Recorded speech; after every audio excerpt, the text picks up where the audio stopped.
Vamos direto à palavra de Deus, eu tenho muito para falar e eu creio que vai te abençoar muito. É uma daquelas mensagens que Deus preparou para nós, que Ele quer que ouçamos muitas vezes, especialmente quando passamos por lutas específicas, que eu vou mencionar no final. Mas vamos para 1 Coríntios 10 e escute isso. Neste verso bem conhecido, uma das primeiras coisas que aprendemos quando somos salvos, sabe, naquele verso que te dão para memorizar? Esse é um dos primeiros versos que eles te dão para memorizar, certo? 1 Coríntios 10, 13, eu gosto desta versão aqui. E foi nessa versão que eles me deram, eu lembro, um cartão pequeno para memorizar, e era para que eu me lembrasse quando eu fosse tentado. Então a ideia ali é a seguinte: quando você é tentado a pecar, se lembre deste verso. Mas aqui a palavra para tentação, parasmos, certo? Parasmos. Tentação não é só tentação para o pecado, mas também lutas. Eu disse, é também para lutas. Parasmos é também para lutas. Quando o médico te dá uma notícia muito ruim, é uma luta na sua vida. Amém? Quando sabe que seus negócios, certo, não estão indo muito bem e você recebeu essa notícia, certo? É um teste da sua fé. Amém? Você ouve notícias ruins, certo, de que o seu filho ou sua filha está fazendo algo negativo, é uma luta, um teste da sua fé. Amém?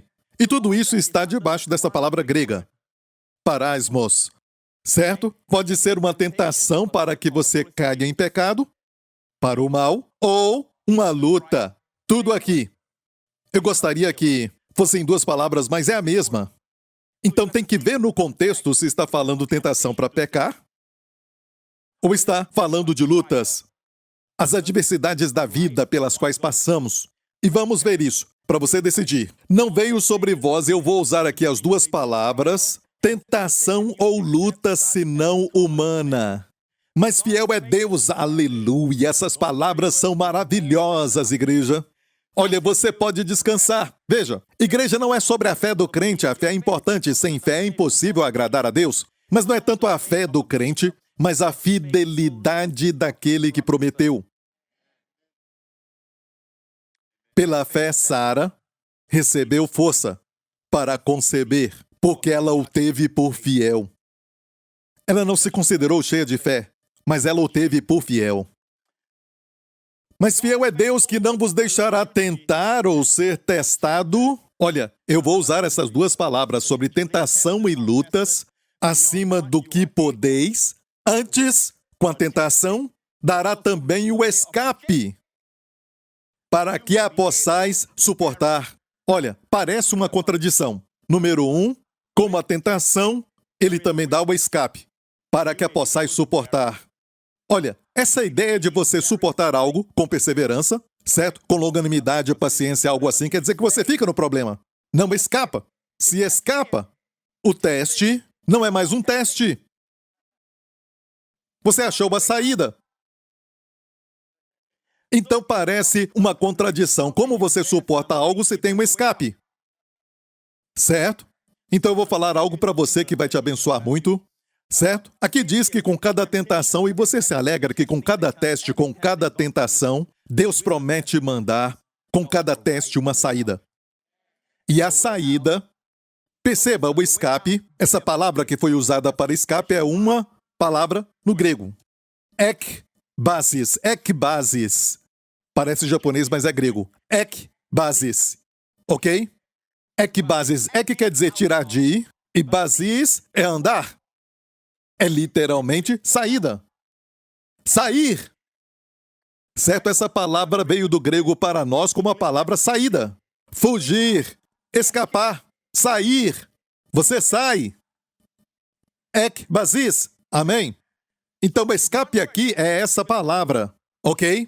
E olha, se você olhar uma outra versão ao meio da revista e atualizada, você vai ver que diz que vos proverá o livramento. Livramento e não escape. Pelo contrário, juntamente com a tentação, vos proverá o livramento. Então, a ideia que eu tenho na minha mente é sempre essa, que com toda luta que vem, seja qual for a luta, Deus é fiel e sempre vai providenciar uma saída. Ele sempre dá uma saída, mas no grego, eu descobri que não é somente um livramento, porque essa ideia de livramento nós não sabemos qual será. E talvez você está passando por uma luta. Isso não é bom. Isso fere. envolve alguém amado.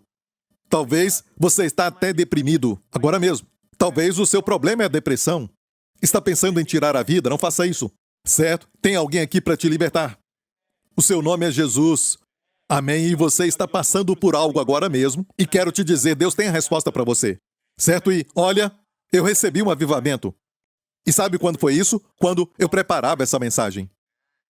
Eu me segurei até de ficar pulando no meu quarto, porque eu sabia que se eu pulasse, com esta revelação, eu ia bater a cabeça no teto. E isso foi tão bom.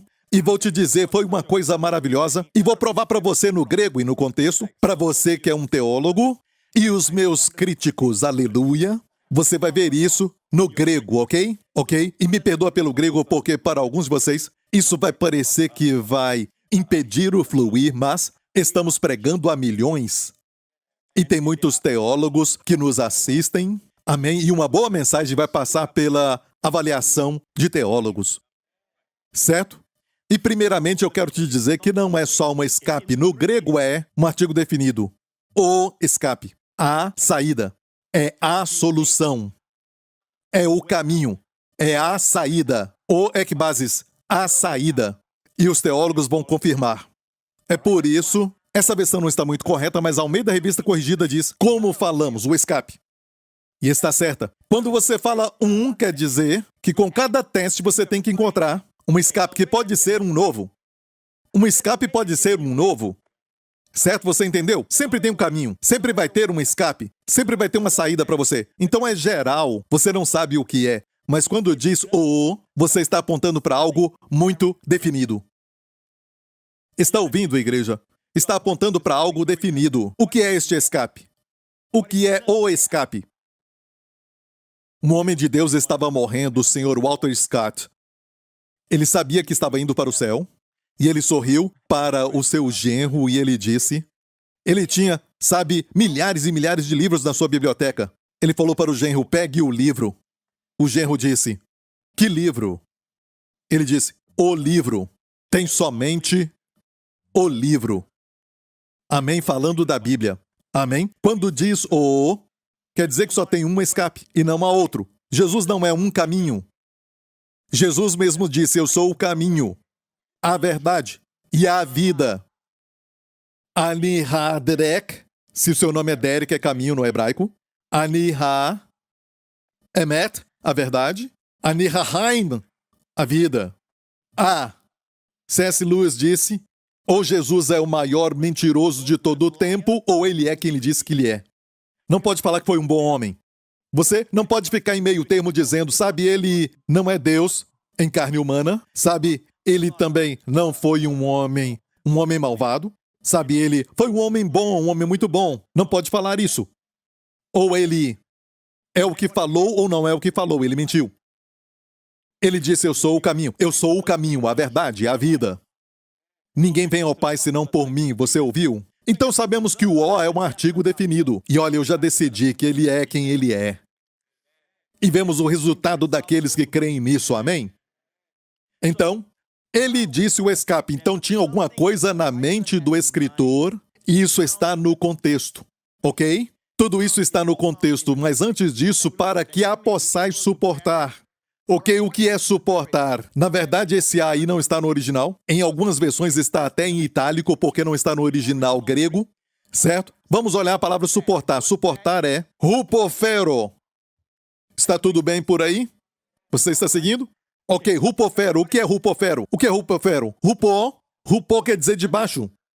Quando algo está de baixo, é rupo. Fero é ser carregado, como num rio, como uma ovelha sendo carregada. Olha, eu tenho, muitos dicionários na minha biblioteca. Um dos meus dicionários diz assim, olha, essa definição não é minha, mas rupofero quer dizer a correnteza de um rio que carrega alguém. Carregado seguramente longe do perigo. Não é a ideia de suportar, ficar ali suportando, mas a ideia aqui, o escape é, na verdade, olha, Deus libera mais do Espírito para te carregar. Longe de perigo. Posso ouvir um amém? Igreja, escute isso. Carregado seguramente. Essas palavras não são do pastor Prince, ok? Essas palavras são dos dicionários. Um dos dicionários que eu tenho. Eu tirei de um material que eu tenho. Eu só estou te dando a definição aqui. Amém? A correnteza de um rio, porque rupo quer dizer debaixo, certo? Carregar é a palavra fero, certo? Te carregar para longe do perigo. Glória a Deus! Agora voltamos para a revelação em 1 Coríntios 10, 13. Amém? Com a tentação também dará o escape, para que você possa suportar ser carregado para longe do perigo. E qual é o contexto? Olha isso. Eu vou ler na versão que lemos e vou te mostrar os meus dedos. Ok, ali está o contexto. Eu fiz questão de cortar as unhas primeiro. Amém? Versos 13 ao 16. Dá para ver isso na versão que geralmente lemos. Nós sempre usamos essa versão. Olha o contexto. Só 2 versos depois disso. Fala sobre o cálice de bênção. Verso 16, que abençoamos. Não é a comunhão do sangue de Cristo, o pão que partimos, não é porventura a comunhão do corpo de Cristo? Eu fiquei, hã? Estava falando de tentação e do escape. Deus vai te dar o escape. Sabe, você vai ser carregado seguramente longe do perigo. Depois, 2 versos mais tarde te diz, e ainda diz assim, no verso 15, falo como a entendidos. Julgai vós mesmos, ou seja, tem uma revelação aqui. Vou te falar algo que tem que ter revelação. Você entendeu? Tem que ter sabedoria de Deus. Tem que ter inteligência espiritual. Você está pronto? Amém? E quando Deus mostrou isso primeiro para mim, sabe, eu fiquei muito lisonjeado, porque somente pela graça de Deus que nós recebemos isso dele. Lembra dos discípulos no cenáculo? A Bíblia diz que Jesus apareceu para eles e diz, e abriu-lhes o entendimento para entenderem as Escrituras. Eles não tinham entendido que ele morreria e ressuscitaria. Depois, abriu-lhes o entendimento. Dependemos tanto de ti, Senhor Jesus, para abrir o nosso entendimento. Ninguém pode pensar aqui que é sábio. O sábio é aquele que depende dele para abrir o entendimento toda vez que lê as Escrituras. Posso ouvir um amém? Então, e aqui está falando da Santa Ceia, quando ele fala sobre o cálice de bênção. E aqui também fala do pão e o que tem a ver com o escape. A saída, o ekbasis, para fugir das suas lutas. O que isso tem a ver? Mas antes disso diz, portanto, verso 14, meus amados, fugi da idolatria. Olha, os versos antes do 13 falam de idolatria. Sabe o que ele fala sobre isso? No mesmo capítulo. Vamos ver o verso 7. Não vos façai, pois, idólatras, como alguns deles. Conforme está escrito, o povo assentou-se a comer e a beber, e levantou-se para folgar. Ele está citando o evento de quando construíram o bezerro de ouro. Sabe o que fizeram depois de construir aquele bezerro? Depois que fizeram o bezerro, eles então se assentaram, comeram e beberam as ofertas ao bezerro de ouro. Isso é idolatria, e se levantaram e folgaram ali, da ideia de orgias. Fizeram aquela festa louca, é o que falam hoje, certo? Não só festa, mas uma festa louca. Eles se assentaram, comeram e beberam. Então a ideia de comer e beber diante de um falso Deus, que não era Deus, mas um ídolo.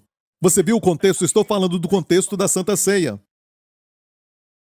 Você viu isso? De fato, se você for, no começo do capítulo diz que todo o povo de Israel, eles beberam e comeram daquela comida que era espiritual. E beberam a bebida espiritual. E beberam da rocha que o seguia, que era Cristo. Então, bebendo e comendo de novo. Igreja, sabia que tudo o que aconteceu com o homem é porque o homem comeu aquilo que trouxe essa bagunça? Você ouviu o que eu falei? Adão abriu a sua boca grande, número 1, certo? E comeu aquilo que Deus falou para não comer. Podemos dizer que toda maldição, que todo mal neste mundo, tudo aquilo que os governos deste mundo estão lutando contra, estão preocupados, até mesmo problemas na economia e terremotos, guerras. Deus não queria que a terra ficasse assim. Deus chama até a morte de inimigo. Deus odeia a morte. Deus odeia o pecado. Sabe o que ele fez com o pecado? Colocou sobre Jesus. Deus ama os pecadores. Quanto Deus odeia o pecado? O tanto quanto ele ama o pecador. Eu vou explicar. Você conhece alguém que você ama muito e está com câncer. Você ama o câncer? Não, lógico que não. Mas o câncer está na pessoa amada. Agora uma pergunta. Quanto você odeia o câncer? E vem uma outra pergunta. Quanto você ama aquela pessoa? Porque quanto mais amar a pessoa, de acordo com o nível deste amor, vai ser o nível do ódio pelo câncer. Então Deus te ama, mas odeia o pecado. E a razão por que ele odeia o pecado é porque ele te ama. E o pecado destrói tudo aquilo que Deus tem de bom, de bênçãos, de harmonia, de paz, de vida, de alegria para você e para sua família. Deus não está querendo tirar a alegria. Na sua presença tem muita alegria. Amém. Prazeres para todo sempre. Quando Jesus, no cenáculo, sabendo que em algumas horas seria traído, ele já tinha falado com Judas. E era à noite, quando ele saiu. Que detalhe importante. Era à noite. Jesus falou para os discípulos, isso tudo eu vos disse, para que a minha alegria esteja em vós. Pode imaginar uma pessoa que parece que foi batizada em suco de limão? Olhando para você, isto eu vos digo, para que a minha alegria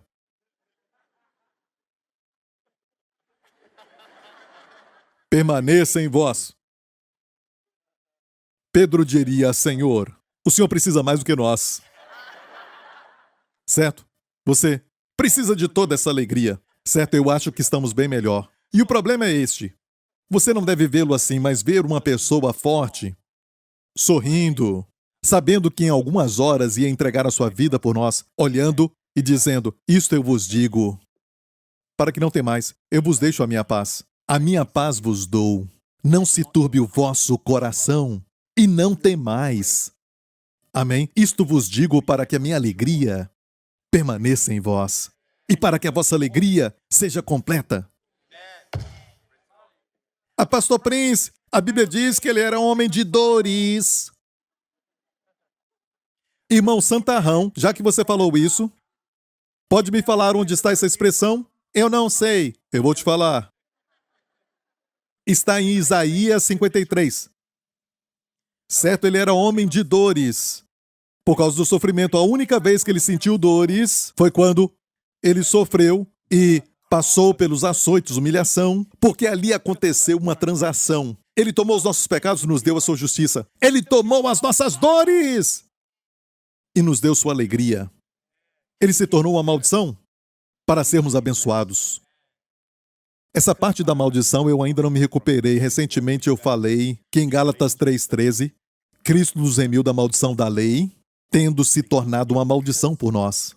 O Filho de Deus se tornou uma maldição por nós, para nos remir dela. Não foi somente, ele tomou a maldição. Ele se tornou a maldição, para que a bênção de Abraão venha sobre todos nós. Não desperdice isso. Amém? Você está me ouvindo?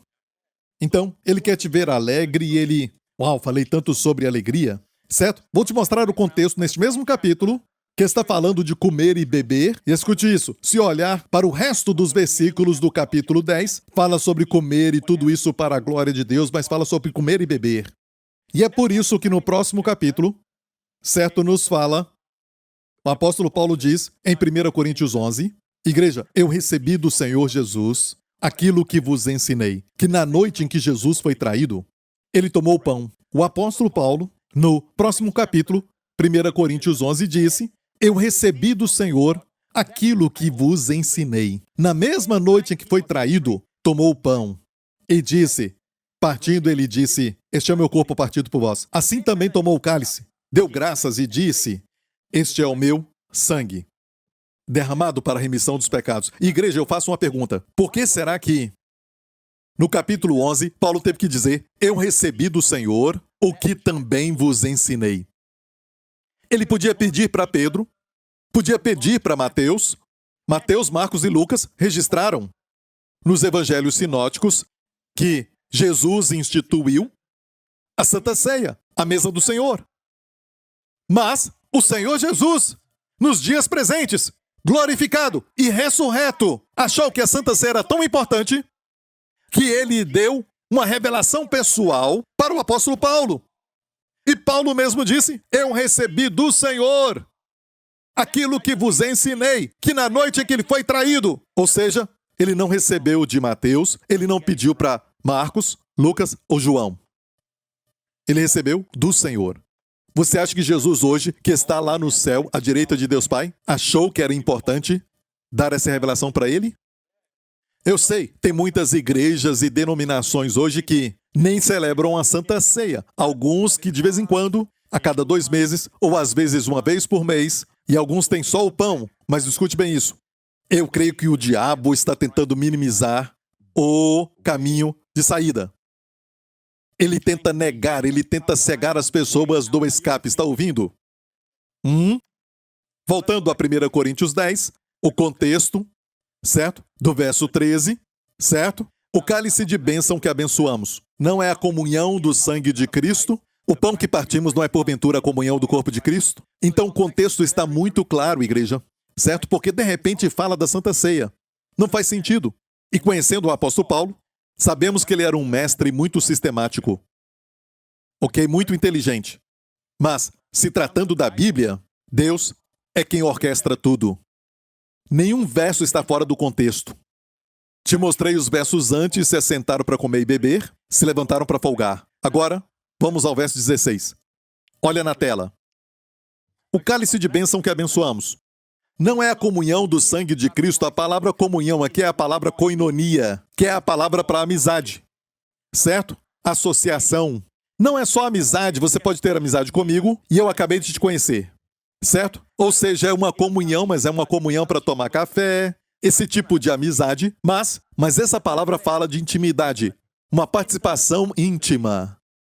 Uma participação íntima. Está me ouvindo? Esta palavra também foi usada em um momento quando fala de marido e mulher, na intimidade. Falam coisas um para o outro, certo? E tem coisas que falam e fazem que ninguém mais tem o direito. Estão participando intimamente. Aqui é espírito, alma e corpo. Ok? Essa é a ideia da comunhão. Você entendeu isso? Entendeu? Amém? Olha, guarda isso aí, ok? O que é isso? Comunhão.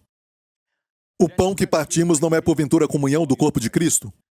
Porque nós, sendo muitos, somos um só pão e um só corpo, porque todos participamos do mesmo pão.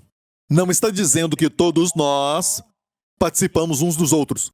Tem alguns que ensinam que quando você pega o pão, lembre-se que é o corpo de Cristo. Não. Jesus não disse que este é o corpo místico de Cristo. Nós somos o corpo de Cristo, mas quando pegamos o pão e o pão está com o cálice, está falando do seu corpo físico. Este é o meu corpo. Não estava falando do corpo místico que viria. Está ouvindo? E aqui está muito correto. Sendo muitos, somos um só pão, um só corpo, porque todos participamos do mesmo pão. Ou seja, somos um pão, um corpo agora, porque todos participamos do corpo de Jesus. Entendeu? Ok.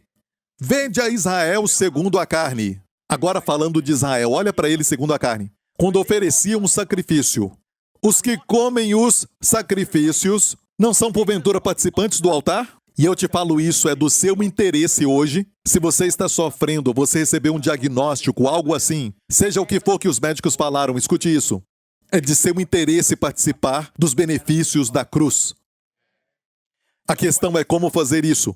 Vede Israel segundo a carne. Os que comem os sacrifícios não são, porventura, participantes do altar. O altar é a cruz. O altar na época do templo de Israel tinha 4 pontas, a figura da cruz, isto é, onde o cordeiro é colocado, onde o corpo de um sacrifício era colocado. Era onde o sacrifício era morto. O holocausto era posto ali. 4 pontas, porque um dia essa figura seria Jesus na cruz. As 4 pontas, norte, sul, leste e oeste, Deus amou o mundo de tal maneira. O benefício é eficaz para os 4 cantos do mundo. Posso ouvir um amém? Certo? Então, o altar era o lugar da cruz. E como participamos? Essa grande questão que a Igreja de Jesus Cristo tem é, eu sei que Ele levou as doenças, não só os pecados, mas como participar disso? Como ter acesso a isso? Como ter essa koinonia, uma participação íntima, ser participante e apropriar-se do que aconteceu? Como posso me apropriar dos benefícios do sangue e dos benefícios do pão? Como? Vede Israel, não são os que comem participantes? Ou seja, quando você come o pão e bebe o cálice, você se torna participante do que Jesus fez lá na cruz. Está ouvindo, igreja?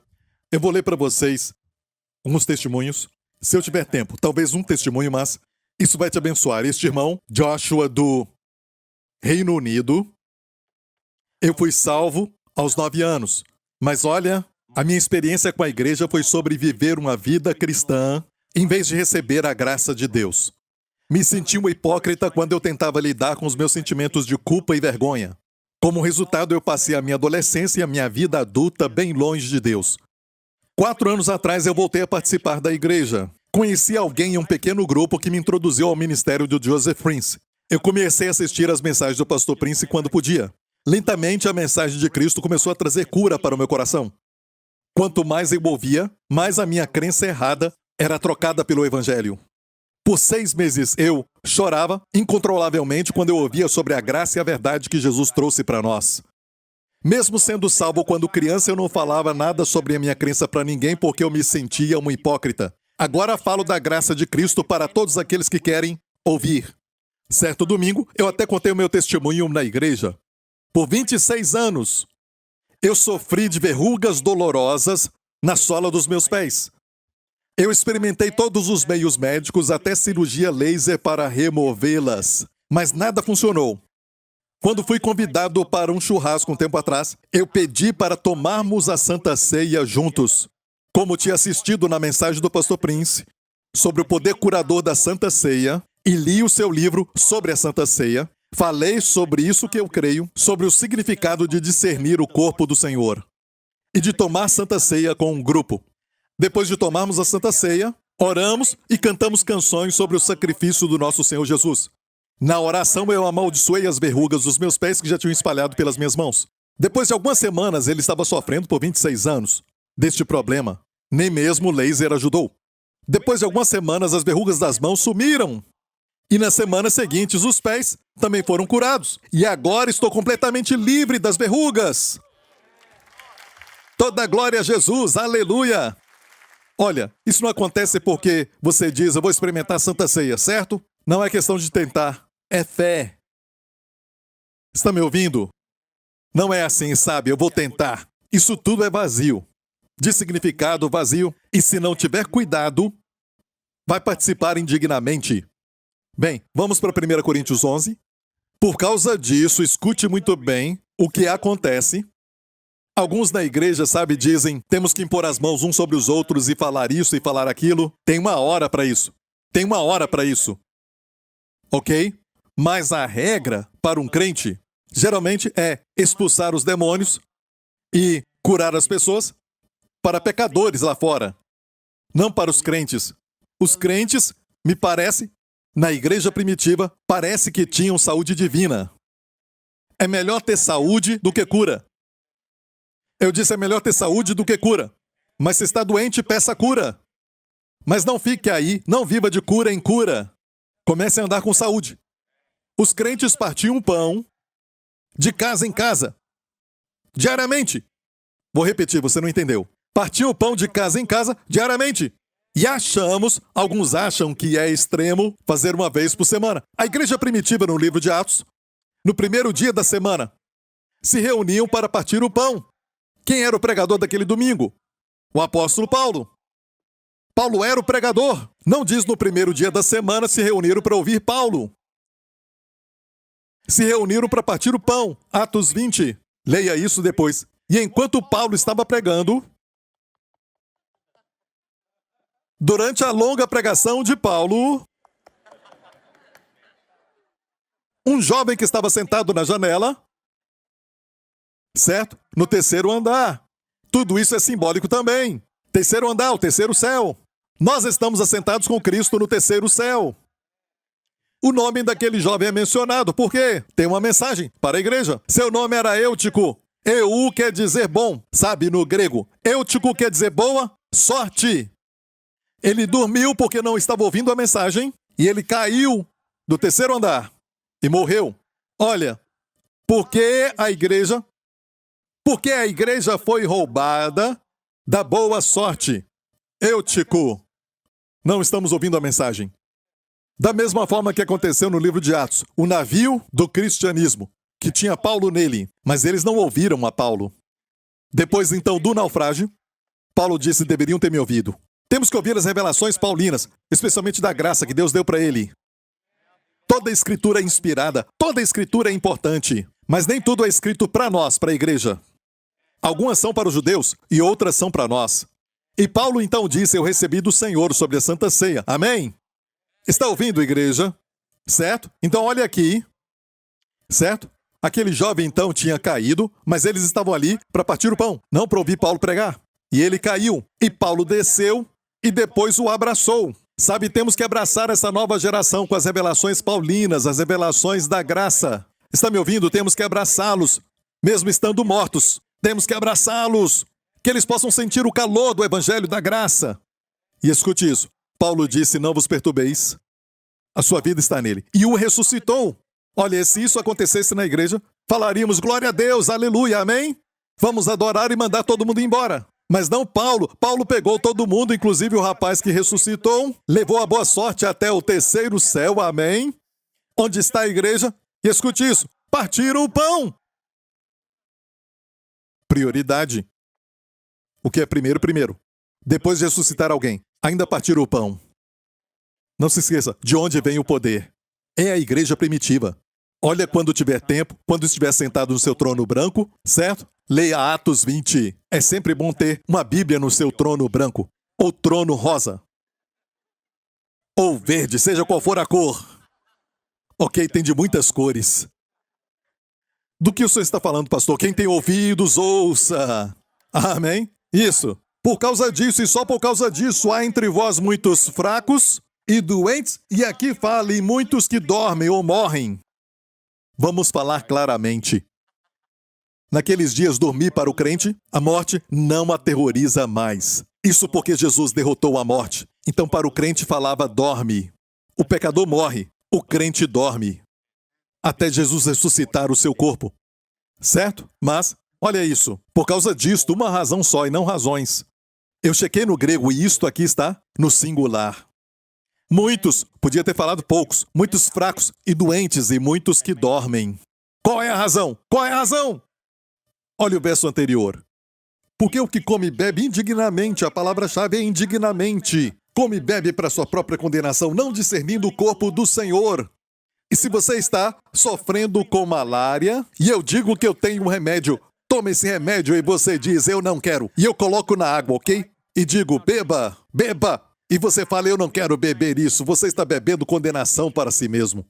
Porque não bebeu o remédio. O mundo como está morrendo.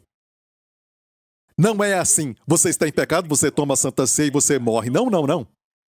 O mundo está morrendo. No mesmo capítulo diz que Deus não quer que sejamos condenados com o mundo. Tem uma condenação para este mundo que já foi liberada, uma sentença divina que foi liberada desde o pecado de Adão. E a sentença divina inclui doenças. A Santa Ceia é a saída. É o ekbasis. Está me ouvindo, igreja? Amém? Olha, não discernindo o corpo do Senhor, eles conheciam o cálice. A maioria das denominações que praticam algumas igrejas, e falo isso com tristeza, tem a Santa Ceia, mas muitas vezes colocam o pão e o cálice como um. Obrigado, Senhor, pelo perdão dos pecados, tu morreste por isso, e não mencionam doenças. Não discernem o corpo do Senhor. A palavra discernir, diacrino, é fazer uma separação entre o pão e o cálice.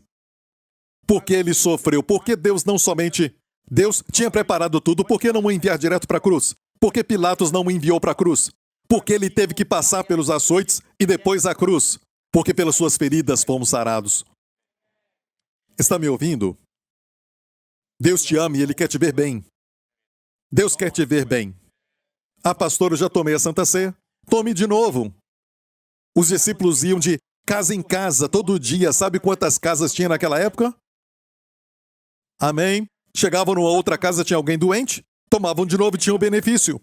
Partiam o pão diariamente, não só diariamente, mas de casa em casa. E os discípulos caminhavam por milhas e eles faziam como Jesus, que naquela época não tinha, nenhum tipo de transporte, era a pé. E as estradas não eram boas, era o exercício. Correr é algo que foi inventado mais tarde. Caminhar era o estilo de Jesus exercitar. Longas distâncias. Amém? Não escreva para mim. Ok. Por causa disto, há entre vós, se você reverte isso, se discerne o corpo de Cristo, seu corpo foi partido para que o meu corpo fosse restaurado. Amém? Eu vejo a pressão alta sendo colocada no corpo de Jesus. O seu corpo foi julgado, o corpo saudável dele foi julgado para que o meu corpo seja curado. Você discerniu, agora você come dignamente. E aqui não diz que uma pessoa indigna não pode comer. Não é um homem indigno, mas é uma maneira indigna. Um advérbio. Ok? Um advérbio quer dizer uma ação que modifica uma forma de modificar o verbo. É como come. Não come com discernimento. Era uma celebração. Na igreja de Corinto, eles bebiam e eles eram glutões, comiam com glutonaria. Na Santa Ceia. Olha, aqui é muito difícil ter glutonaria e ficar bêbado, porque aqui estão os elementos. É difícil participar indignamente. Então o problema é que participamos sem revelação. E por isso estou pregando. Para que se você está sofrendo de algo, você escute isso e mais uma vez e de novo. E para você que está bem, você pode pensar, eu não preciso disso. Me escute, você precisa. Amém? Olha, por causa disto, podemos inverter, se discernir o corpo do Senhor? Por causa disso, há entre vós muitos fortes, muitos saudáveis e muitos vivendo muito. Amém? Glória a Deus, vamos para Isaías 53. Isaías 53 é a carta magna do Antigo Testamento. É o ápice, porque tudo aqui está falando de algo importante. Aqui no livro de Isaías. Aqui está falando do sofrimento do nosso Senhor Jesus por todos nós. Sabia que Ele te ama? E olha para mim. Quero falar isso porque é muito importante. Jesus não foi. Ele não foi assassinado. Jesus disse, eu tenho o poder de entregar a minha vida e tenho o poder de tornar a tomá-la. Ninguém tira este poder de mim. E é por isso que mais do que uma vez tentaram apedrejá-lo e não podiam. Ele passou no meio deles. Mais do que uma vez tentaram matar Jesus e não puderam. A minha hora ainda não chegou. Ele tinha poder quando foram prendê-lo no jardim do Getsêmani. Soldados com as suas espadas e lanças, homens fortes, chegaram. Muitos deles foram para prendê-lo. E ele perguntou, a quem buscais? Falaram a Jesus de Nazaré. Ele deu um passo para frente e disse, o maravilhoso nome de Deus que Deus revelou para Moisés. Eu sou. Quando falaram a Jesus de Nazaré, deu um passo, eu sou. Moisés perguntou, a quem eu falo que me enviou? Deus disse, eu sou o que sou. E agora o eu sou diz eu sou. O que aconteceu com os soldados? Eles caíram. Isso é poder, ok? Ele não foi preso porque não tinha poder. Ele permitiu isso e disse, vocês me encontraram. Deixem os discípulos irem. Está ouvindo, igreja? Amém? Ele se entregou naquela cruz. Foi o que convenceu um dos ladrões, porque ele era diferente. Foi o que fez com que aquele homem duro, aquele centurião que estava aos pés da cruz, dizer, quando ele morreu, certamente, este é o Filho de Deus. Escute isso, igreja. Ele não tinha que morrer, mas ele te ama. Eu disse, ele te ama.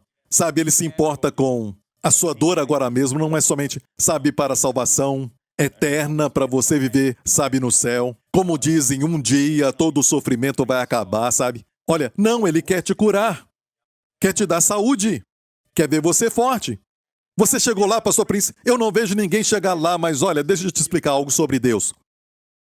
Temos tantos testemunhos de pessoas que começaram a descobrir, e um dos maiores testemunhos que recebemos é de pessoas libertas de vícios de drogas, pornografia, depressão, certo? Confessando, eu sou a justiça de Deus em Cristo. E isso é uma revelação de que Jesus tomou os seus pecados e eles recebem a justiça de Jesus, a troca divina. E eles confessam isso. Quantos sabem que os sentimentos dizem, não, está viciado em pornografia. Mas quem você é para Deus? Você é a justiça de Deus em Cristo.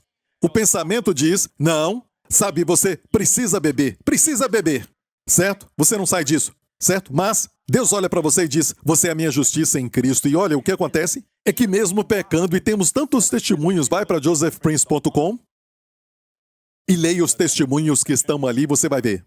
Essas pessoas confessam, eu sou a justiça de Deus em Cristo, mesmo estando em pecado. E como um dia o desejo de ver pornografia ou de beber, o desejo de usar drogas, tudo sai. A depressão vai embora. Está me ouvindo? O que eu quero dizer é, mesmo que você ainda tenha sintomas do pecado na sua vida, não se identifique com o pecado. Não é quem você é. Se você nasceu de novo, você é a justiça de Deus em Cristo. E quanto mais se identificar com quem você é, não quer dizer que você não vai pecar. Nunca mais. Talvez peque, certo? Mas vai pecar menos e menos. Está ouvindo, igreja? Certo? Quanto mais você se identifica com a verdade, e isso é verdade, não é finja que, Pastor Prince, eu me sinto impuro, eu me sinto sujo, eu cometi aquele pecado, como eu sou a justiça de Deus. Você nasceu de novo? Sim, você é a justiça de Deus em Cristo. Como um rapaz falou para o pastor depois de casar, o pastor os declarou casados e ele chamou o pastor e disse, pastor, não me sinto casado. O pastor sacudiu, você está casado? Se eu fosse esse pastor, não o sacudiria. Eu daria uma sacudida, ponto de exclamação. Amém? Então, a mesma coisa com o pecado. Quando você se identifica mesmo tendo pecado, você se identifica com o fato de que você é a justiça de Deus em Cristo. Não quer dizer que não peca, mas peca menos, e menos, e menos. E olha isso. Quanto mais se identifica com o fato de que Jesus levou suas doenças, e comece a fazer isso, é verdade. Quanto mais fizer isso e tomar a Santa Ceia, não quer dizer que não vai ficar doente. Mas vai ficar doente. Menos, e menos, e menos. Meu conselho, comece agora. Se identifique com a verdade. O Espírito Santo é o Espírito da verdade. Verdade. Por quê? Se você crê na mentira, como por exemplo o diabo diz, você é impuro, você é sujo, você vai para Deus. Ah, Deus, eu pequei de novo e eu prometi que eu não ia pecar. Eu sou tão impuro, eu não presto para nada. O Espírito Santo até cruza os braços, ele não pode fazer nada, não pode testificar, porque é mentira. É mentira, uma grande mentira. Somente mentiras. Você só está falando mentiras. É tudo mentira. E quem é o pai da mentira? E quanto mais falar mentiras, mas eu sinto. Ok, fala o que sente. E não fale aquilo que Deus disse. Não sabia que o ponto de vista pelo qual todos nós devemos ver é pelos olhos daquele que é a verdade? Muitas crianças morreram numa piscina com seus olhos pensando que era rasa. Parecia rasa e eles achavam que era rasa. E por isso morreram. Creia na palavra de Deus. Um homem famoso, muito famoso, anos atrás, família famosa, mas essa família passou por uma tragédia atrás da outra. Muitos dessa família. E ele estava com a sua esposa e com um amigo em um dos seus primeiros voos independente e passou por uma tempestade escura. E eu assisti esse documentário, estavam tentando encontrar a razão do acidente. Seu avião caiu. Um homem bonito. Ele morreu. E a conclusão que falaram foi essa. Certo? Foi por falta de experiência. Porque quando voa no escuro, não dá para saber se está subindo ou descendo. Parece que está indo reto, mas está descendo. Ou seja, o sentimento falam para voar de acordo com a cadeira. Você tem que sentir, em vez de confiar no instrumento. O instrumento diz que você está descendo, mas parece que você está indo reto.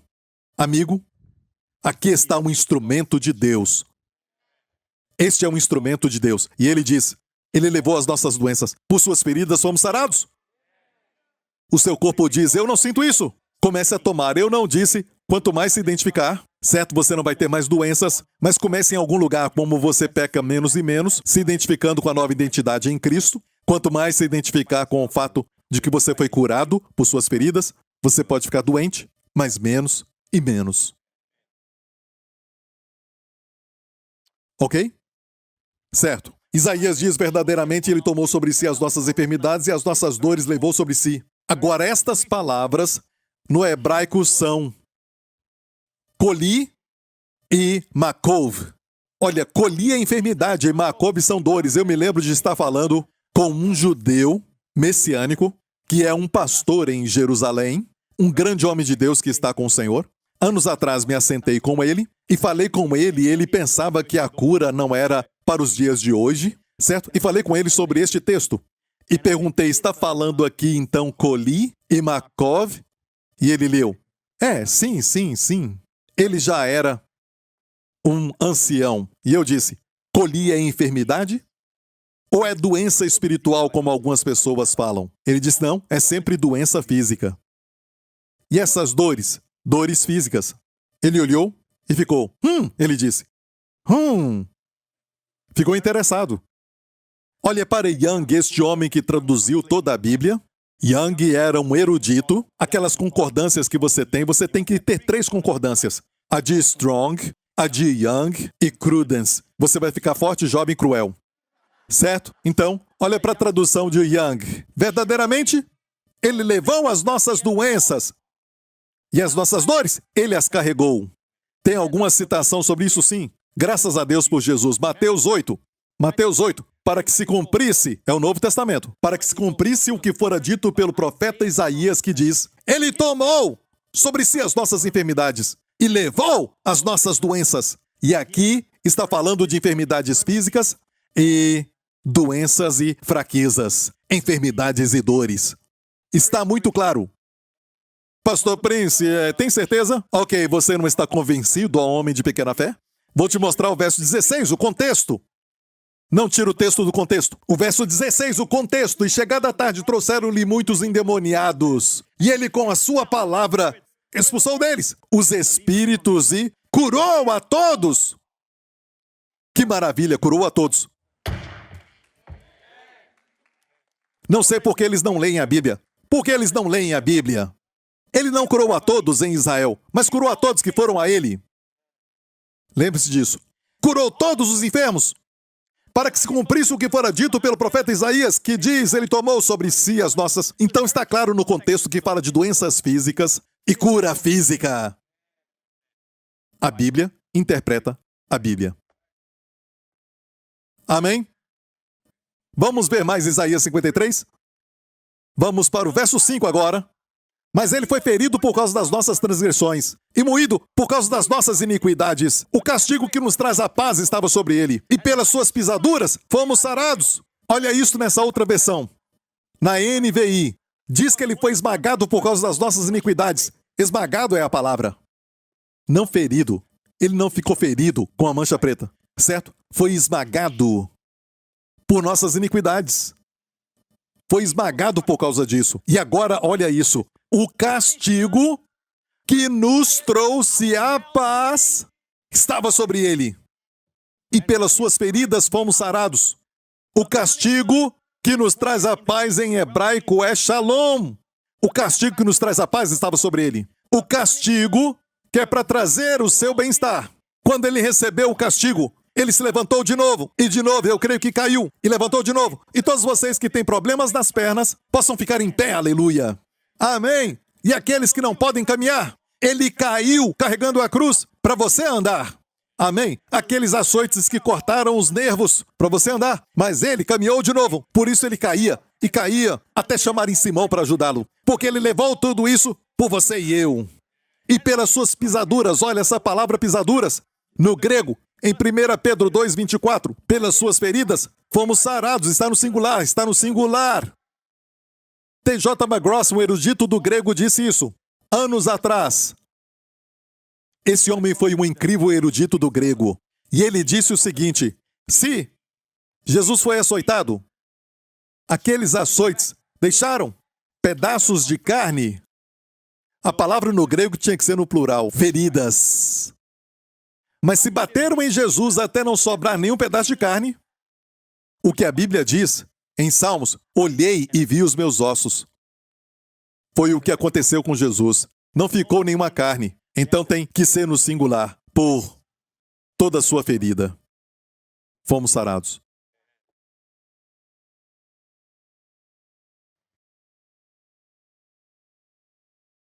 Te falei que Ele te ama. Não tinha que sofrer isso. Ele te ama. Com o primeiro açoite, pá! O câncer morreu. Pá! A pressão alta se foi. Pá! A doença de coração foi embora. Toda artéria limpa, desbloqueada. E olha, graças a Deus pela ciência, pela medicina, mas não faz o que a ferida fez. Às vezes te dão um certo medicamento, mas eles te falam que vai ter um outro problema por causa disso. Então tem que ter esse medicamento para combater aquele problema que aquele medicamento fez e depois tem que tomar outro medicamento. E falam dessas contraindicações. Está ouvindo, igreja? O castigo que nos traz a paz estava sobre ele.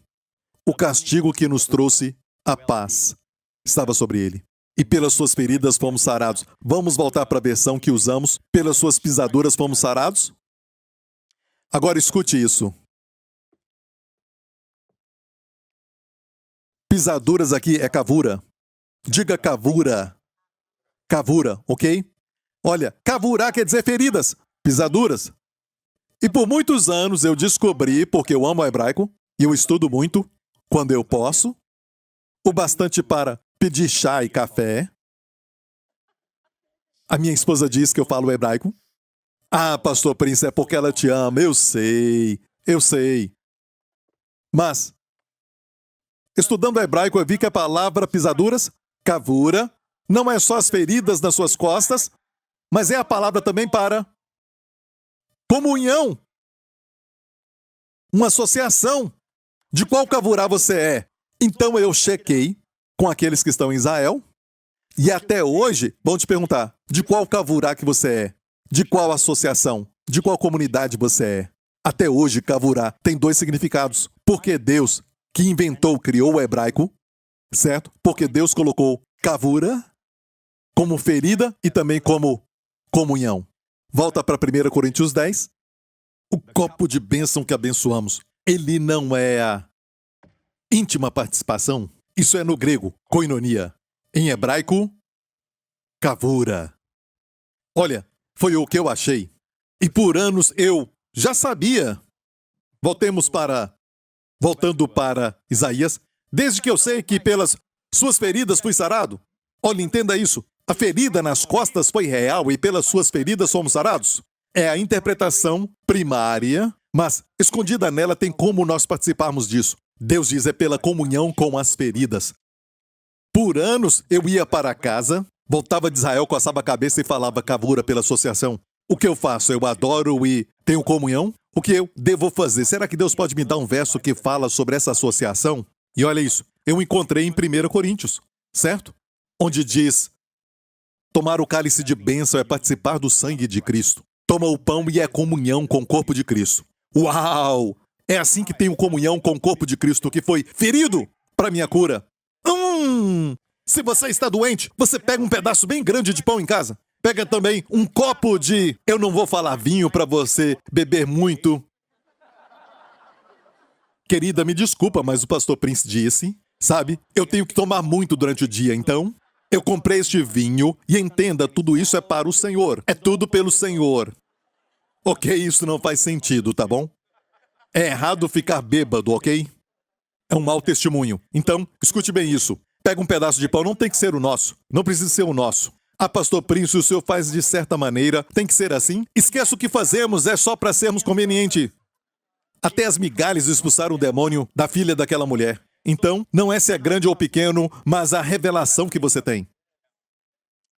Não é questão disso. E olha, se você não é salvo, não participe da Santa Ceia. Daqui a pouco vamos tomar a Santa Ceia. Hoje eu quero tomar no final. Por causa da fé, da revelação. Quando toma, tem que ter revelação.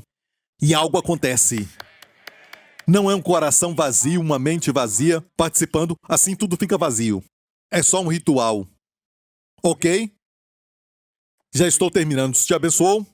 Estamos terminando agora. Mas antes eu quero ler um outro testemunho.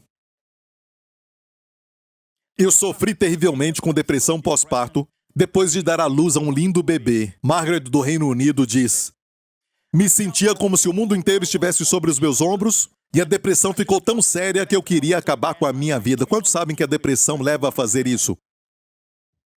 Mas o sorriso lindo do meu bebê me deu forças. Um dia o meu irmão me mostrou os programas do pastor Joseph Prince na televisão. Mesmo sendo cristão, eu nunca ouvi ninguém pregar o evangelho como o pastor Prince. Suas mensagens me fizeram entender a minha identidade em Cristo e o quanto ele me ama. Uau, isso mudou a minha vida. Assistia aos programas diariamente e gravava todos eles. Também comecei a confessar a minha justiça em Cristo e participar da Santa Ceia, me lembrando de quem eu sou. Desde então, a minha vida não foi a mesma. Eu não sofro mais com depressão pós-parto. Tenho alegria no casamento, na vida dos meus filhos e da minha família. A minha família é abençoada diariamente com as bênçãos de Deus. Amém! Bem, pastor Prince, e que tal aqueles que estão no hospital? Posso tomar Santa Ceia por eles? Esse próximo testemunho, escute muito bem, porque um dia você vai ver que isto pode te ajudar com um parente, algo assim, ok? Irmão Colin, da Índia. Em outubro de 2015, Rama, a sogra da minha cunhada, foi levada para um hospital por causa de um derrame que paralisou o lado direito do seu corpo. Ela também estava com um nível muito alto de açúcar no sangue, que só agrava o derrame. O médico também descobriu que o seu esôfago estava torcido e colocou um tubo de alimentação para que ela não se engasgasse com a comida. Assistimos às mensagens do pastor Joseph Prince sobre a Santa Ceia e a unção com óleo com Depeche, o filho dela. Quando ele foi para o hospital, ele orou por ela com óleo ungido. Depois de 5 minutos, ela mexeu a mão direita. A família então participou da Santa Ceia. Apesar de estar em outra cidade, participamos com eles. Pode fazer isso. Certo, o Senhor cura a distância, não tem problema. Amém? E, naquela noite, Rama recuperou todo o movimento do braço direito. Naquela noite. E da perna. Mas não conseguia se equilibrar em pé. No dia seguinte, caminhou em volta 2 vezes. Sozinha, sem perder o equilíbrio. Derrame, sabe? Com nível alto de açúcar. Mas ela começou a tossir por causa do leite que bebeu. O doutor quis colocar de volta o tubo de alimentação, o que era muito doloroso. Mas ela conseguiu evitar isso porque ela comeu normalmente depois de tirar o tubo. O seu esôfago não estava mais distorcido. No 4º dia, Rama foi liberada. Um outro paciente com o mesmo problema de Rama, que foi para lá no mesmo dia, ainda não tinha aberto os olhos. Olha, o mesmo problema, no mesmo dia, a pessoa no 4º dia, ainda com os olhos fechados. O meu cunhado, que é um médico, falou que a restauração de Rama era medicamente impossível. O açúcar no sangue ainda estava instável na semana seguinte. Falamos para ela sobre o que aprendemos com o pastor Prince sobre confiar em Deus. Naquela noite, Rama e a sua filha participaram, a Rama agora participou, certo? Quando o seu parente está em coma ou alguma coisa assim, você pode tomar a Santa Ceia por ele. Mas quando acorda, agora ela participou. Naquela noite, Rama e a sua filha participaram da Santa Ceia e falaram para Deus que elas não podiam, mas ele pode. O nível de açúcar no sangue estabilizou depois disso. Rama agora crê no Senhor. Glória ao nome de Jesus. Amém, amém, amém. Deus é tão bom. Amém? A última parte, eu creio que vai ser muito interessante para vocês que estão sentindo que, sabe, está ficando velho. Sabe? Quando eu tinha 12 anos, eu pensava, 30 é muito velho. E eu cheguei aos 30. Depois pensei que 40 anos é muito, muito velho. Me lembro quando minha mãe tinha 40. Quando ela tinha 30 anos, eu achava que ela era velha. Sabe? Você está olhando como assim, eu não sei o que você está falando, certo? Mas seja qual for a idade que você falar, como a idade para uma pessoa velha, eu quero que saiba de algo, ok? A Bíblia diz assim no Salmo 92, olha aqui. O justo florescerá como a palmeira, crescerá como o cedro no Líbano. O cedro do Líbano é um cedro muito famoso. Olha o cedro aqui. Olha essa figura. É uma árvore majestosa. Uma árvore linda. O cedro do Líbano é o cedro que foi usado para o Templo de Salomão, a madeira mais cara daquela época.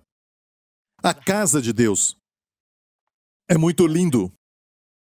Certo? O Salmo 92 diz: o justo florescerá como a palmeira. Uma palmeira, mesmo com 100 anos, ainda produz óleo.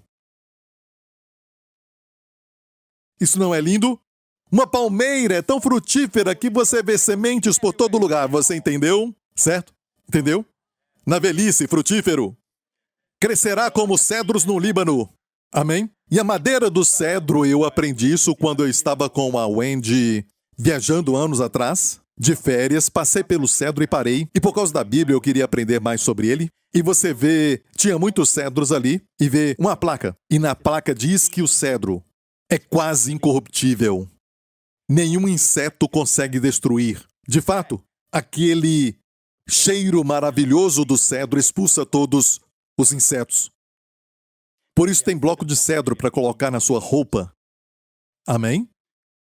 Os que estão plantados na casa do Senhor florescerão nos átrios do nosso Deus. Não só venha à igreja. Esteja plantado. Não só venha à igreja. Os que estão plantados na casa do Senhor florescerão onde? Lá fora, no seu trabalho. Lá fora, na sua família. Amém?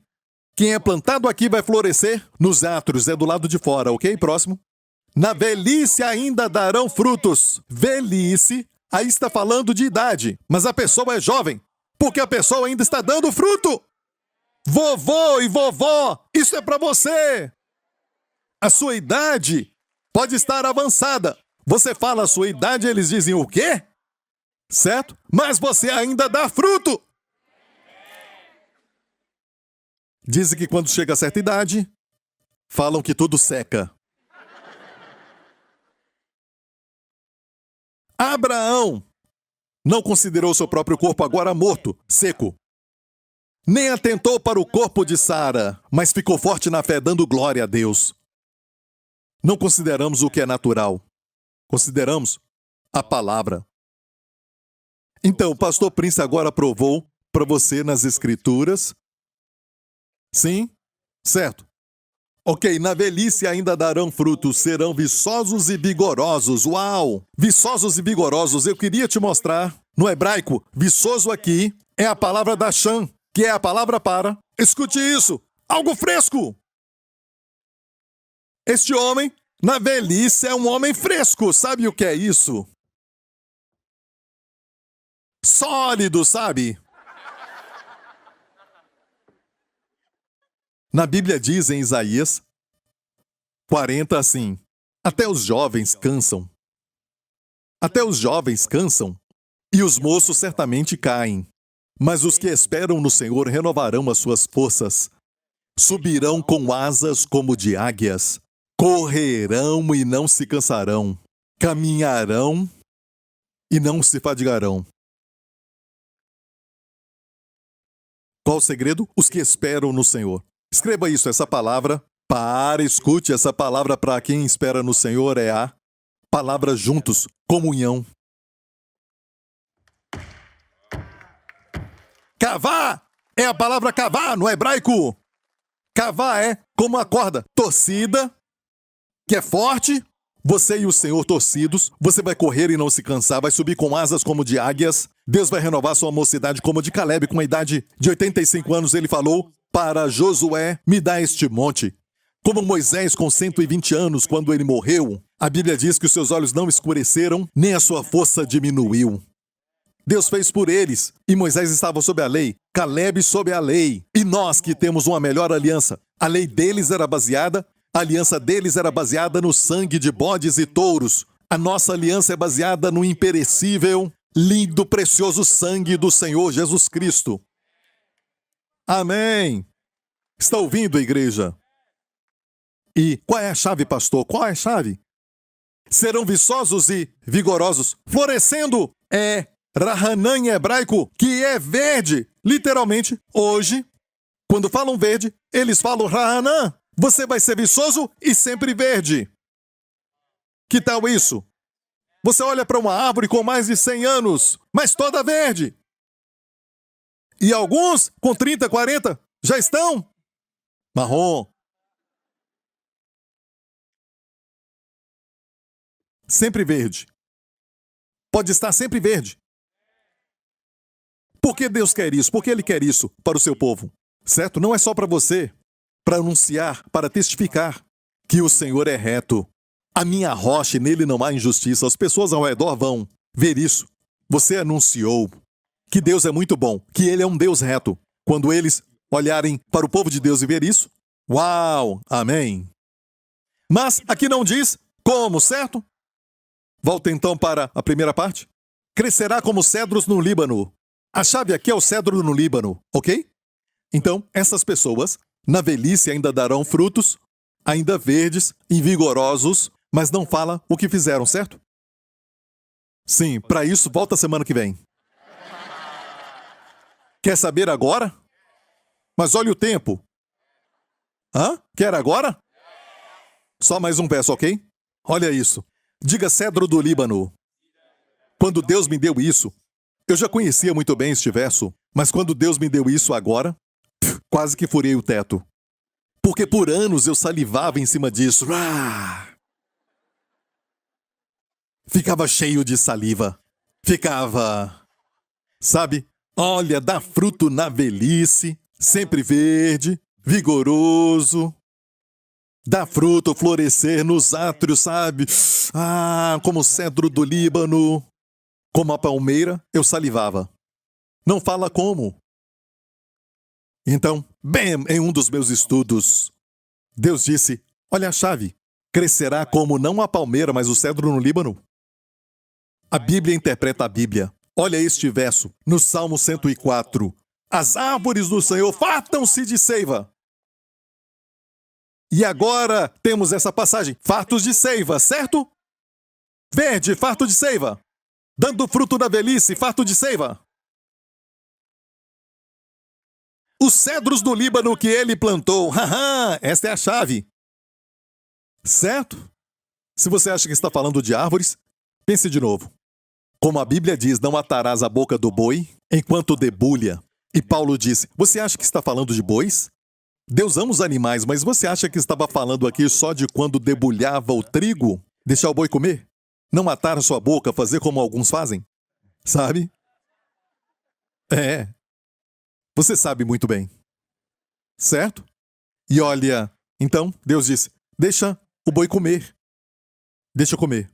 E Paulo disse, você acha que é para os animais? Não.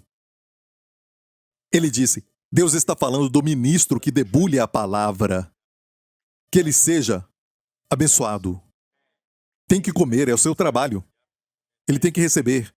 É o seu trabalho. Certo? Paulo falou disso em Coríntios, leia depois, não é a mensagem de hoje. Ok? Estou falando que quando Deus dá uma ilustração sobre não atar a boca do boi, ele pensava sobre os pastores. Pastores que dependem de ofertas voluntárias. Certo? Deus falou, permita que ele coma. Olha isso. Quando aqui fala sobre as árvores fartam-se de seiva, que são os cedros do Líbano, são pessoas que ainda dão fruto. São pessoas, é uma ilustração. Como ser incorruptível, cheio de seiva, como ser verde, como ficar sempre forte. Você quer isso? Contexto. A Bíblia interpreta a Bíblia e o contexto é importante. Olha o verso anterior. E o vinho que alegra o coração do homem, e o azeite, o Espírito Santo, que faz reluzir o seu rosto, e o pão que fortalece o coração do homem. E escute isso, o único pão que fortalece o coração do homem é o pão da Santa Ceia, porque pelas suas feridas fomos sarados. Escute isso, igreja, o vinho, o pão é a Santa Ceia, que te faz como os cedros do Líbano, farto de seiva. E quando eu vi isso, escute, eu disse, uau! Eu fiquei, uau! Uau! Por que eu estou pregando isso? Estou pregando para que quando alguém que você ama receber um diagnóstico ruim, não vai correndo tomar a Santa Ceia com o coração vazio, com a mente sem revelação, vazia. Espere, escute a mensagem. E no final, participe. Algo vai acontecer, porque as coisas de Deus funcionam pela fé. A fé vem pelo ouvir. Ouvir e o ouvir da palavra de Deus. Está ouvindo, igreja? Amém? Tudo aconteceu por causa de um homem pecar. E eu já estou terminando. Tudo porque o homem pecou. Ele comeu da árvore que não deveria. E olha isso. Deus disse, coma para voltar para as bênçãos. Coma para voltar para as bênçãos. Está me ouvindo? Mas é o corpo de Cristo. Tem que ser o corpo de Cristo. Sabe os discípulos em Lucas 24? Lembra disso? Eu já te falei isso? Não. Eu não falei disso? Rapidamente, Lucas 24, Jesus ressuscitou no mesmo dia, rapidamente, ok? Não posso fazer isso e depois começar o outro culto. Senão você vai ficar. Lucas 24, rápido. E aconteceu que estando com eles à mesa, tomando o pão, e isto foi depois da ressurreição. Na mesma noite, quando ressuscitou dos mortos, ele foi para Emaús com 2 discípulos, eu creio que marido e mulher, certo? E ele fez o papel do anfitrião. Foi o anfitrião. Ele pegou o pão, o abençoou, partiu e lhe deu. Abriram-se-lhes então os olhos e o conheceram. E ele desapareceu-lhes. Quando seus olhos foram abertos, quando eles o conheceram, quando ele partiu o pão. Durante 7 milhas não o viram até partir o pão. Tem algo aqui, igreja, tem algo aqui. Eu creio, eu tenho uma mensagem sobre este caminho, eu tenho uma mensagem que Deus me mostrou. Na verdade é uma réplica, ou na verdade uma figura sobre o que aconteceu no Jardim do Éden quando o homem caiu, o homem comeu. Tem uma figura ali de um homem e uma mulher, um casal ali. Aqui outro casal, caminhando para Emaús. Cleopas e a esposa.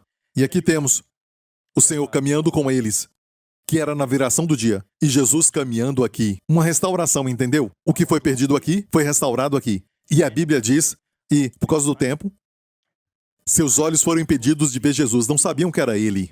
Eles foram impedidos para que o vissem na palavra, não fisicamente, mas depois, no final, aqui, o que aconteceu? O diabo seduziu a mulher, que falou para o marido comer aquela fruta. Certo? E os seus olhos se abriram. Mas da forma errada. Não para Deus, para eles mesmos, para o pecado, para a sujeira, como eles estavam nus. Mas aqui na restauração, seus olhos se abriram, não para eles, mas para ele. Então escute bem, olhando para os tipos, para os 2 eventos, eu posso falar que Adão e Eva comeram da árvore do conhecimento do bem e do mal, não foi? Mas não comeram da árvore da vida. Será que posso falar que a Santa Ceia é a árvore da vida? Ele é a sua justiça. Ele é a sua justiça. Ele é a sua santidade. Foi abençoado? Foi mesmo? Aqui fala da restauração e sabe o que aconteceu? Ele desapareceu? Desaparecer não quer dizer que ele deixou. Eles só não podiam vê-lo, mas ele não os deixou.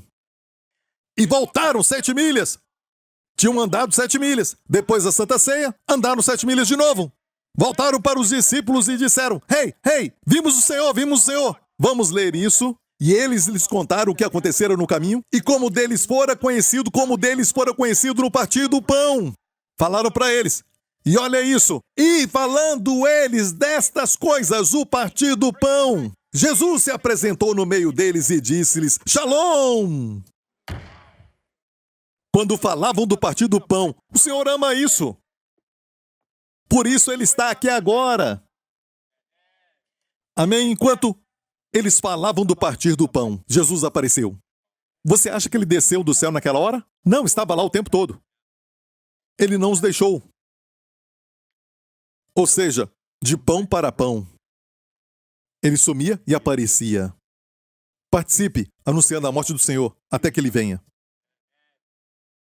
E até que ele venha quer dizer, quando ele vier nas nuvens para nos levar no arrebatamento, até que venha, tomara até que venha, pode também ser, até que ele se manifeste a você. Eu não sei você, mas eu fui abençoado e eu sei que você agora está realmente pronto para a Santa Ceia, não é? Vamos distribuir os elementos. Todo mundo já recebeu? Você está pronto? E lembre-se, não é estar consciente da sua doença, mas consciente de Jesus. Amém? Pensar nele. Eu vou falar de novo, certamente. Escute isso. Olha, quando você vem para a igreja, eu falo isso para os pastores, parece que temos que te guiar palavra por palavra. Temos que parar isso, você já entendeu, certo? Você sabe. É a sua oração com Deus. De vez em quando eu vou te guiar, mas faça uma oração. Não deixe o pastor Lawrence beijar a menina por você. Amém? A palavra adorar é beijar. Beijar o Senhor. Você tem que beijar o Senhor. Amém? Você sabe o que falar. E o princípio é este: pense no Senhor. Ele disse fazer isto em memória de mim. Não de você mesmo. Não dos seus problemas. Não da sua doença. Pare de pensar em si mesmo. É sobre ele. Olhe para ele, quão lindo ele é, como os cedros do Líbano. Amém? Olha como ele é majestoso, cheio de amor, de bondade, misericórdia, graça. Como ele é amável, que compaixão tem. Ele não tinha aqui, mas escolheu descer aqui para morrer na cruz pelos pecados, mas antes de morrer na cruz, ele escolheu passar pelo açoite, com chicote, e bateram nele, e bateram de novo, e bateram mais uma vez, e pelas suas feridas fomos sarados. Pelas pisaduras, pelas feridas, que fez tantos cortes, veja isso agora, no espírito, veja. Quando bateram nas suas costas, o seu câncer morreu, o seu tumor desapareceu. Quando deram a ele mais um açoite, sua pressão arterial ficou normal. Quando deram mais um açoite nele, a sua ansiedade e insônia sumiram. Pela ferida, seja qual for o problema, diga: Senhor Jesus, eu te agradeço pelas suas feridas. Eu fui curado de... Diga isso: pelas suas feridas eu fui curado.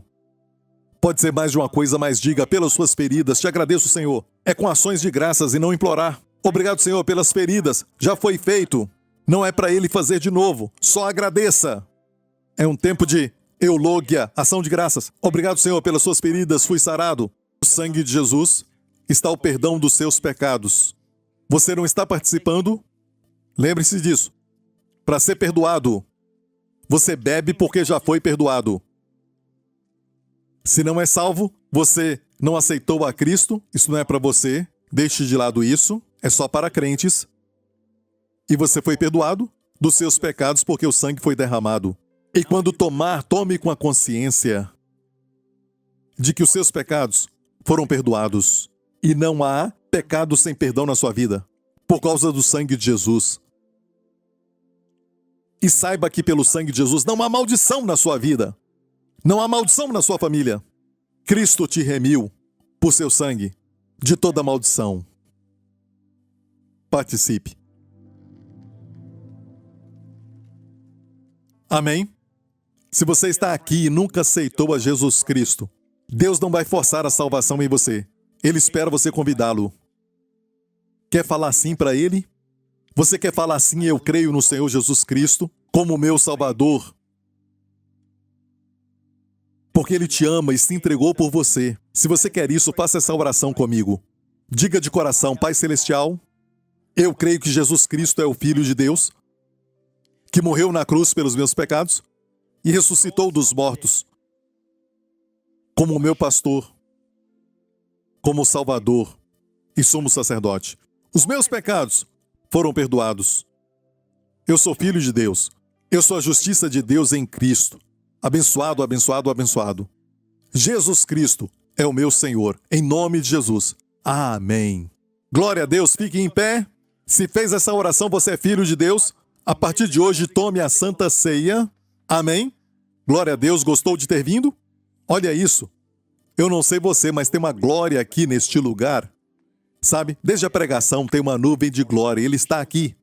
Ele veio a este lugar. Levante as mãos, que o Senhor te abençoe nessa semana. Que o Senhor te abençoe com as bênçãos de Abraão e de Deuteronômio 28. E que o Senhor te guarde com seus amados nesta semana de toda infecção, de todo o terror e do medo, dos perigos, acidentes e tragédias Que o Senhor guarde a você e a sua família de toda infecção e doença. Que o Senhor guarde a você e a sua família de todo perigo, de todo mal. Que Ele te conceda favor, que sorria para ti nesta semana. Veja o favor de Deus sobre você. Deus sorrindo para você. Amém? Ele se agrada de você por causa do que Jesus fez. Ele se agrada de você, você está em Jesus. Amém? Ele te trata como Jesus. Amém. Que o Senhor levante o seu rosto sobre ti e te conceda grande bem-estar. Shalom. Porque o castigo para este shalom já foi dado. Receba em nome de Jesus. Amém. Deus te abençoe. Até a próxima.